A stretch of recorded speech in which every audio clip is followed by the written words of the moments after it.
जय श्री राम दोस्तों, स्वागत है आपका श्री रामचरितमानस कथा में। पिछले भाग में हमने देखा कैसे भगवान राम और लक्ष्मण दोनों फूल लेने वाटिका में गए हैं। सीता जी वहाँ गौरी के पूजन के लिए आई हैं और उस समय सीता जी एक झलक पाई भगवान राम की और उनके नेत्र विह्वल होके आंखें बंद कर ली। उसी समय लता कुंज से दोनों भाई दिखे, प्रकट भय बिल्कुल। उस समय सखियां क्या वर्णन करती हैं वही आज के भाग में हम करेंगे। चलिए शुरू करते हैं आज का प्रसंग। शोभा सिंह सुभग दो बीरा, नील पीत जल जाब शरीरा।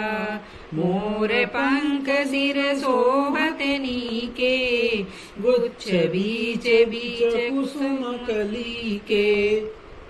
दोनों भाई जब लता भवन से प्रकट हुए तो सखियां उनका वर्णन कर रही हैं कि दोनों सुंदर भाई शोभा की सीमा है। उनके शरीर की जो आभा है, चमक है, नीले और पीले कमल की सी है। सिर पर सुंदर मोर पंख सुशोभित हो रहे हैं। उनके बीच बीच में फूलों की कलियों के गुच्छे लगे हैं।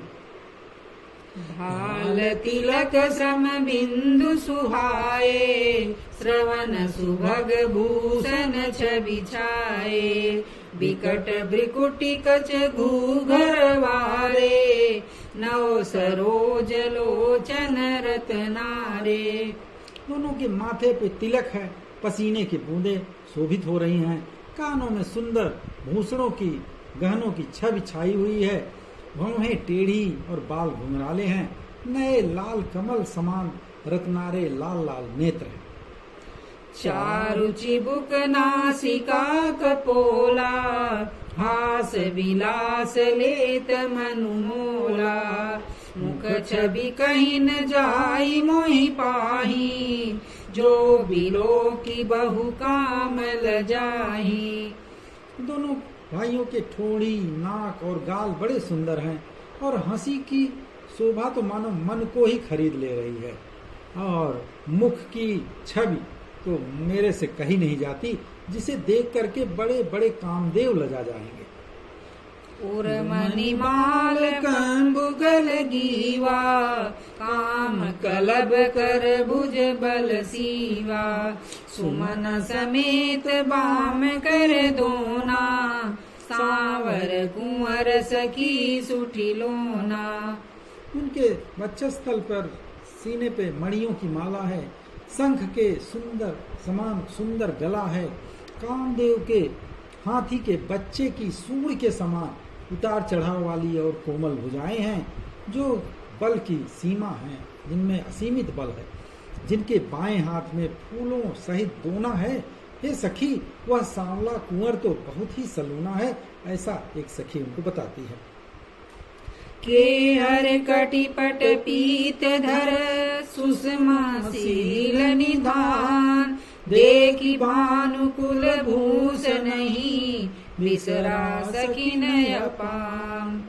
उनकी सिंह किसी पतली लचीली कमर वाले पीतांबर धारण किए हुए, शोभा और सील के भंडार, सूर्य कुल के भूषण श्री रामचंद्र जी को देखकर सखियां अपने आप को ही भूल गईं। इतना उनके शोभा में, सुंदरता में खो गए। धरि धीरजु गाली सयानी, सीतासन बोली गही पानी। बहुरी गौरी कर ध्यान करेहू, भूप किशोर देखी किन लेहू। चूंकि सीता जी की आंखें बंद थी तो एक जो चतुर सखी थी, थोड़ा सा कुशल सखी थी, बड़े धैर्य धर के हाथ पकड़कर सीता जी से बोली कि अरे सखी, गिरिजा जी का, गौरी जी का बहुत ध्यान कर ली और बाद में कर लेना, पहले तो राजकुमार को क्यों नहीं देख लेती।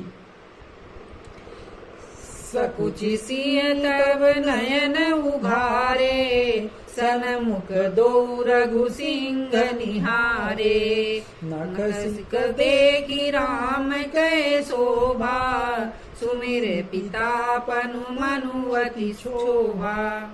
जब सखी ने उनको बोला सीता जी को देख लो देख लो, तब सीता जी ने बड़े संकोच से अपने आंख धीरे से खोले और सामने रघुकुल के दोनों सिंहों राम और लक्ष्मण को खड़े पाया, सामने दिखाई दे रहे थे। और वे नख से शिखा तक, सिर से पैर तक श्री राम जी की शोभा देख करके वो सीता जी तो खुश हो गई। लेकिन फिर जब उनको याद आया कि हमारे पिताजी ने तो प्रण किया है कि जो धनुष तोड़ेगा उसी से शादी होगी, फिर उसको सोच के उनका मन थोड़ा क्षुब्ध सा हो गया, क्या होगा क्या नहीं होगा। पर बस सखिन लखी जब सीता, भयउ गहरू सब कहीं सविता। पुनियाऊ भयहि बरिया काली, अस कही मन भी हसी एक आली। जब सखियों ने देखा सीता जी तो प्रेम के बस हो गई हैं, अपने बस में नहीं है, अब उनका मन जो है एकदम विह्वल हो गया है, तो सब भयभीत होकर के कहने लगी चलो चलो चलो, बड़ी देर हो गई, अब चलना चाहिए, कब से हम लोग आए हुए हैं। सब लोग गुस्सा होंगे माता पिता, कल इसी समय फिर आएंगे। और ऐसा कह करके धीरे से एक सखी मन ही मन हंस पड़ी सीता जी के विह्वलता को देख के। गूढ़ गिरा सुनि सिय सकुचानी, भयउ विलम्ब मातु भय मानी। धरि बड़ी धीर राम उर आने, फिरी अपन पउ पितु बस जाने। उस सखी की ये बड़ी रहस्य बड़ी मजाक भरी वाणी सुन करके सीता जी भी सकचा गईं और सोची कि हाँ सही बात है, बहुत देर हो गई। और उनको माता जी का भी डर मिलेगा, कहेंगे कितनी देर क्या कर रही थी। फिर बहुत धीरज धर के राम के प्रेम में तो बेसुध थी, तो थोड़ा धीरज अपने को धारण किया, थोड़ा धैर्य धारण किया और अपने भगवान श्री रामचंद्र जी को अपने हृदय में ले आई और उनका ध्यान करती हुई अपने को पिता के अधीन जानकर लौट चली। क्योंकि वह पिता के अभी अधीन ही थी, पिता के घर रह रही तो पिता के ही अधीन थी। और उनको लगा कि कहीं ऐसा न हो कि हम जो है ये बदनामी मेरी हो जाए, तो यह सोच करके वो घर की तरफ लौट पड़ी। देखन मिस मृग बिहग तरु, फिरई बहोरी बहोर। निरखी निरखी रघुबीर छवि, बाड़ई प्रीति न थोर। मृग, पक्षी और वृक्षों को देखने के बहाने सीता जी बार बार घूम के भगवान राम को देख रही हैं। अब डायरेक्ट तो देख नहीं सकती, सखियों का संकोच लग रहा है। अरे वो देखो मृगा, वो देखो पक्षी, ऐसा कह करके उनको देखने के बहाने धीरे से भगवान राम को भी देख ले रही हैं। और भगवान राम की छवि देख देख कर उनका प्रेम और बढ़ता जा रहा है और वो बढ़ता ही जा रहा है। जानी कठिन शिव चाप बिसोरती, चली राखी उर श्यामल मूरति। प्रभु जब जाते जान की जानी, सुख स्नेह शोभा गुण खानी। फिर सीता जी के मन में आया कि ये भगवान शिव का धनुष तो बड़ा कठोर है, बड़ा मुश्किल है उसे तोड़ना। मन में ही मन रोने लगी, मन ही मन विलाप करने लगी। लेकिन उनके हृदय में श्री राम जी की सांवली मूर्ति बस चुकी थी, तो उसी को बसा के चल पड़ी। तो उनको पता था, पता नहीं आगे क्या होगा, इसकी चिंता थी। और उसको रघुनाथ जी कैसे तोड़ेंगे, फिर पिताजी का प्रण भी, सब देख करके उनके हृदय में क्षोभ भी था, मन ही मन में विलाप भी कर रही थी। प्रेम बस ऐश्वर्य की विस्मृति हो जाने पे ऐसा हुआ। फिर भगवान के बल का स्मरण आते ही फिर हर्षित हो गई। अरे भगवान तो भगवान है, ये धनुष जरूर तोड़ेंगे, ऐसा उनके मन में आया। और फिर उन्होंने भगवान राम की सांवली छवि को अपने मन में धारण करके चल पड़ी। प्रभु श्री राम जी ने जब देखा कि ये सुख स्नेह शोभा और गुणों की खान सीता जी जा रही हैं, तो परम प्रेममय मृदुम सिकीनी, चारुचित भीति लिखलानी। गई भवानी भवन बहोरी, बंदी चरण बोली कर जोरी। फिर भगवान राम ने परम प्रेम की कोमल स्याही बनाकर उनके स्वरूप को अपने सुंदर मन रूपी दीवाल पे लिख करके धारण कर लिया। सीता जी फिर भवानी जी के मंदिर में गई और उनके चरणों को वंदना करके हाथ जोड़ करके उनकी पूजा की। बोलने बड़े प्रेम से बोली, भाव विह्वल होकर के बोली, उनकी पूजा की। जय जय गिरिवर राज किशोरी, जय महेश मुख चंद चकोरी, जय गज बदन कानन माता, जगत जननी दामिनी दुति गाता। माँ सीता जी माँ गौरी की पूजा कर रही हैं, प्रार्थना कर रही हैं कि हे श्रेष्ठ पर्वतों के राजा हिमांचल की पुत्री पार्वती, आपकी जय हो जय हो। हे महादेव जी के मुख रूपी चंद्रमा की चकोरी, आपकी जय हो। हे हाथी के मुख वाले गणेश जी और 6 मुख वाले स्वामी कार्तिक जी की माता, हे जगज्जननी, हे बिजली की सी कांति युक्त शरीर वाली, आपकी जय हो। नहीं तव आदि मध्य अवसाना, अमित प्रभाव वेदु नहीं जाना। भव भव विभव पराभव करिणी, विश्व विमोहनी स्वभस विहारिणी। बोली सीता जी प्रार्थना कर रही आगे कि हे माता, आपका न आदि है, न मध्य है और न अंत है। आपके असीम प्रभाव को वेद भी नहीं जान सकते। आप संसार को उत्पन्न, पालन और नाश करने वाली हैं।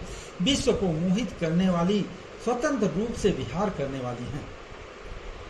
पति देवता सुतीय महु, मातु प्रथम तवरे। महिमा अमित न सकहि कहीं, सहस शारदा शेष। सीता जी कह रही हैं, हे माँ गौरी, आप पति को इष्ट देव मानने वाली श्रेष्ठ नारियों में हो। हे माता, आपकी प्रथम गणना होती है ऐसे नारियों में। आपकी अपार महिमा को हजारों सरस्वती और शेष जी भी वर्णन नहीं कर सकते। सेवत तो ही सुलभ भलचारी, बरदायनी मुरारी प्यारी। देवी पूजी पद कमल तुम्हारे, सुर नर मुनि सब होई सुखारे। सीता जी प्रार्थना कर रही हैं, हे भक्तों को मुंह मांगा वर देने वाली माता, हे त्रिपुर के शत्रु अर्थात भगवान शंकर की प्रिय पत्नी, आपकी सेवा करने से चारों फल सुलभ हो जाते हैं। हे देवी, आपके चरण कमलों की पूजा करके देवता, मनुष्य और मुनि सभी सुखी हो जाते हैं।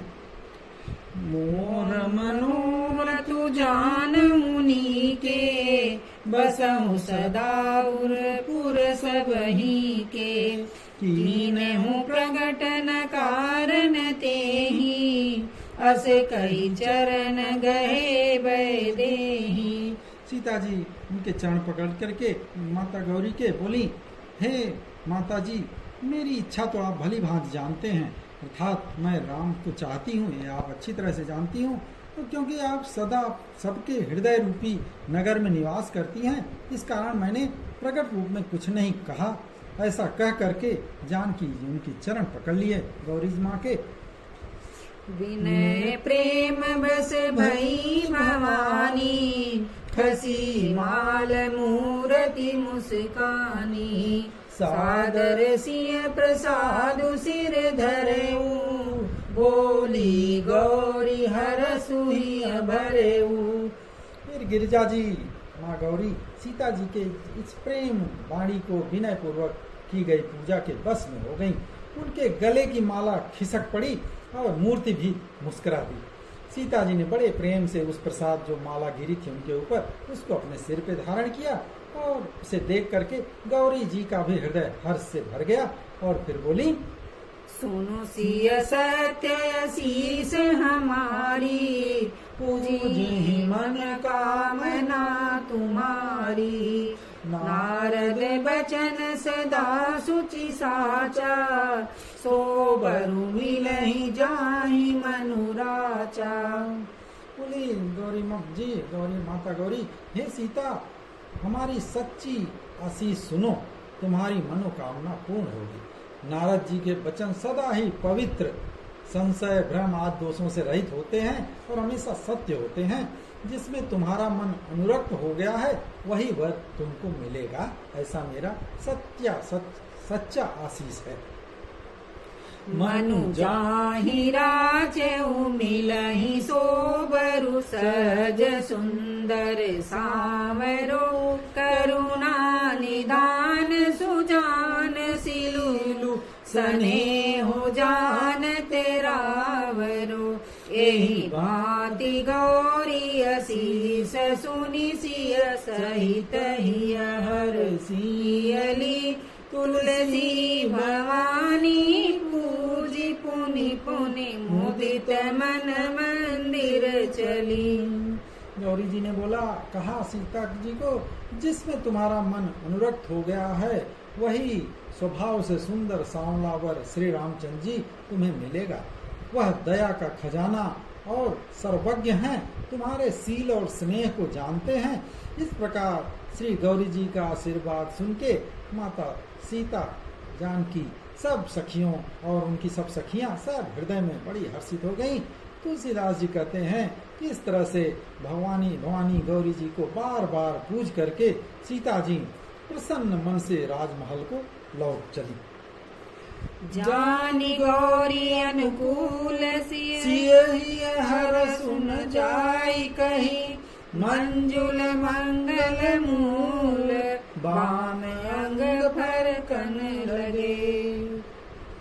तुलसीदास जी कहते हैं कि गौरी जी को अपने अनुकूल जान करके सीता जी हृदय में जो हर्ष पैदा हुआ, जो हर्ष उत्पन्न हुआ, उसका वर्णन नहीं किया जा सकता। सुंदर मंगलों के मूल उनके बाएं अंग भी फड़कने लगे, अर्थात सारे सगुन होने लगे, अच्छे सगुन होने लगे। आगे माता जी सीता जी जा रही हैं अपने घर, वहाँ जाते हैं, फिर क्या होता है, भगवान राम गुरु के पास जाते हैं, वहाँ क्या होता है ये हम करेंगे अगले भाग में। आज के लिए इतना ही, तब तक प्रेम से बोलिए सियावर रामचंद्र की जय, पवन सुत हनुमान की जय, उमापति महादेव की जय, राधावर कृष्ण चंद्र की जय।